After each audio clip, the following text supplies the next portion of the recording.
One of the jewels of Sydney Harbour could be returned to its traditional owners if state Labor gets its way. The party's enlisted the former Prime Minister Paul Keating to its campaign to hand back Goat Island. It's the second largest island in Sydney Harbour at 300 metres long. The original inhabitants recognised it as prime real estate, calling the island Meemel, which means the pupil of the eye.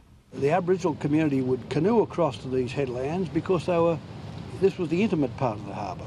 Claiming it as his family home when the first fleet arrived was the most famous Aborigine of the colonial era, Bennelong. He was documented in 1798, feasting there with his wife, Barangaroo. In 1831, Goat Island was taken from Bennelong's descendants to become a gunpowder storage depot for the British military. State Labor has now pledged that if it wins the March election, it'll transfer the island from the National Parks and Wildlife Service, which has managed it since 1993, to the Aboriginal Land Council. This is more than a historic opportunity. It's a chance to right a shocking injustice.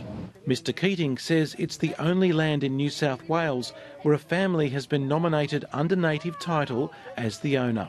If the plan comes to fruition, the Aboriginal Land Council says it would continue to allow public access to the island, but also wants to develop it for cultural tourism.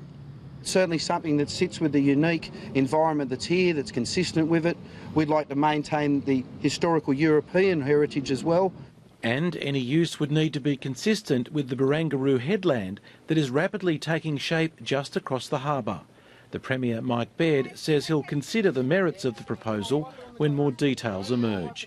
David Spicer, ABC News, Goat Island.